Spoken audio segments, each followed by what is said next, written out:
Hello everyone, and welcome back to my channel. Tonight, we begin a story darker than most I've ever told. This is not just about shadows or whispers. It's about the things we aren't meant to see, the places abandoned for good reason, and the horrors that never left. So turn off the lights, put on your headphones, and prepare yourself. The Forgotten Asylum. In the hills outside Athens, Ohio, there stood a place locals never spoke of after dark. The building had once been the pride of the region, the Hawthorne State Asylum, a sprawling psychiatric hospital that opened its doors in 1912. But after decades of abuse scandals, unexplained patient deaths, and whispers of cruel experiments, it was shut down in the late 1980s. Since then, the asylum sat in silence, windows shattered, halls filled with dust and decay. Most people avoided it, but for 4 college students, it was the perfect setting for an adventure. Michael, a journalism major, Sarah, a skeptic who mocked anything supernatural, Eric, the thrill-seeker, and Rachel, who was quieter but strangely drawn to the idea. It was Rachel who first suggested it. We should spend the night there. Imagine the story we could tell. They laughed, argued, and finally agreed. On a cold October night, they parked their car a half-mile down the road, flashlights in hand, and pushed open the rusting gates of Hawthorne Asylum. The building loomed over them like a corpse of stone and steel. Its windows were black holes. Vines snaked up its walls. The air smelled faintly of rot and rust. Eric whistled low. "Creepy enough for you?" They pushed inside. The lobby was vast, littered with broken furniture and old medical equipment. Their flashlights caught graffiti on the walls, pentagrams, slurs, names carved deep into the paint. Somewhere above, a door slammed, though no wind blew. Sarah muttered, "Probably just the building settling." But Rachel whispered, "No, it's not." They wandered deeper. The asylum was a labyrinth. Endless corridors lined with peeling paint, rusted doors leading into rooms, with rotting mattresses and chains still bolted to the walls. In one ward, a child's wheelchair stood alone in the center, slowly rocking back and forth though no one touched it. Michael recorded everything with his camera, his nerves hidden behind forced enthusiasm. "This is gold," he whispered to himself. But the further they went, the colder it became. Their breath misted in the air, and then they heard it. A voice, faint, distorted, echoing through the halls. A woman's voice, singing. Rachel froze, her flashlight trembling in her hand. "You hear that, right?" They all nodded. The song grew louder, though the words were unintelligible. Just a low, mournful tune that wound its way into their bones. Eric whispered, "It's coming from down there." He pointed toward a hallway blocked by a half-collapsed ceiling. Despite every instinct telling them to leave, they crawled through the debris and followed the sound. At the end of the hall stood a door marked Ward C. The paint was cracked, the handle rusted, yet from behind it came the unmistakable sound of humming. Michael lifted his camera, swallowed hard, and pushed the door open. Inside was a long ward filled with rows of rusting metal beds. The stench of mildew was overwhelming. Their lights flickered as they scanned the room, and then froze. At the far end stood a figure, a woman in a hospital gown, her back to them, swaying gently as she hummed. Rachel whispered, "Oh my God." The figure stopped. The humming ceased. Slowly the woman turned her head, not fully, just enough for them to see that her face was not whole. It looked torn, melted as if burned long ago. And then the lights went out. The lights flickered back on, weak and sickly, as if powered by something other than electricity. The figure in the gown was gone. Rachel clutched Michael's arm. She was right there. Eric tried to laugh, but his voice cracked. "Probably some squatter messing with us." Michael kept filming. His lens shook as he panned across the ward. The beds were empty except one. In the nearest bed, beneath moldy sheets, something bulged.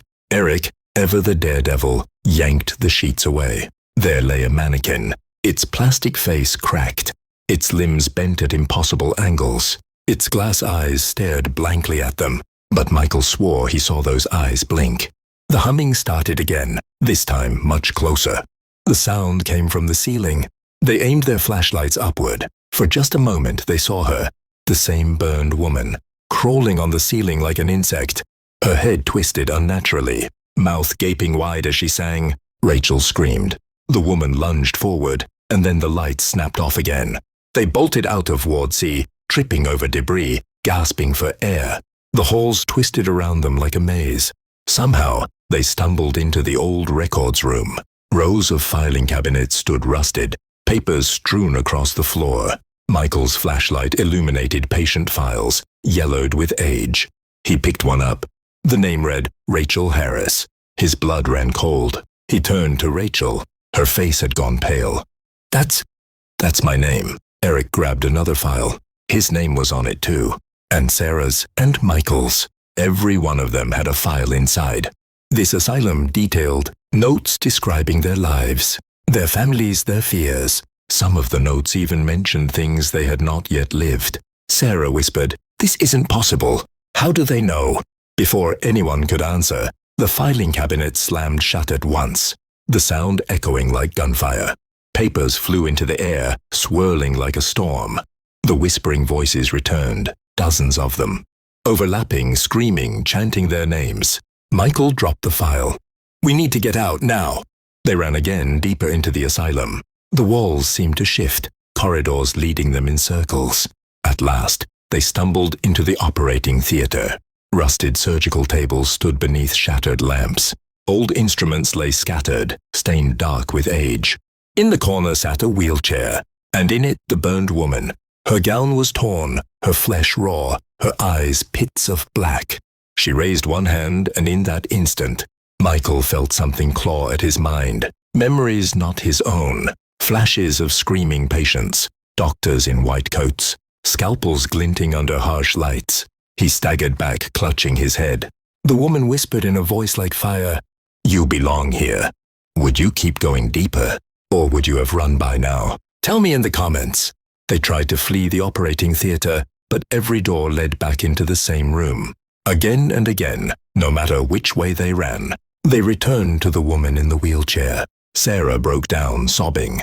Eric cursed and kicked a table, his bravado gone. Rachel stood frozen, whispering under her breath, "I think I've been here before." Michael turned to her, horrified. "What are you talking about?"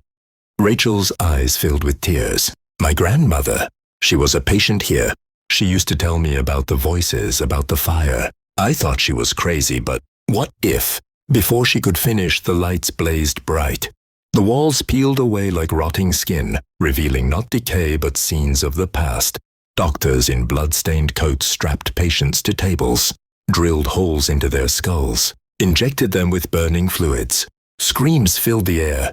The burned woman stood now among them, her body shifting between victim and executioner. Her voice echoed through every corner.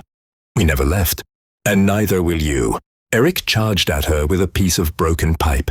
For a moment, it looked like he might strike her, but she opened her mouth impossibly wide, and a torrent of black smoke poured out. It engulfed him, pulling him to the ground. When the smoke cleared, only the pipe remained. Eric was gone. Sarah screamed, clawing at the door, begging for release. The door opened, and hands reached out from the darkness, dozens of pale arms dragging her inside. Her screams cut off instantly. Michael and Rachel were alone. Michael turned his camera on Rachel. "We have to run now." But Rachel shook her head. Tears streamed down her face. No, I can't leave. Don't you see? It's me. It's always been me. The files, the voices. They've been waiting for me." Michael refused. He grabbed her arm, but the air grew heavy, pressing down on him. Rachel's body lifted from the ground, suspended by invisible hands. Her eyes turned black, her mouth twisting into the same broken smile as the burned woman. "Go," she whispered. "Before it takes you too." The door to the hall slammed open. Michael ran. He didn't stop until he burst through the front doors of the asylum, collapsing onto the cold ground outside. The night air filled his lungs, but it didn't feel real. When he looked back, the asylum was silent, its windows dark. No sign of Rachel, no sign of Eric or Sarah, just an empty ruin under the moon. Michael's footage was later found on his abandoned camera. The images of his friends, the humming, the whispers, they were all there. But in the very last frame, just before the battery died, the lens captured Rachel standing in the doorway of the asylum, her face pale, her eyes hollow. her lips moving in a single word. Stay. Thank you for joining me through all 3 parts. Don't forget to like, subscribe, and share, because sometimes the most terrifying places are the ones history has chosen to forget.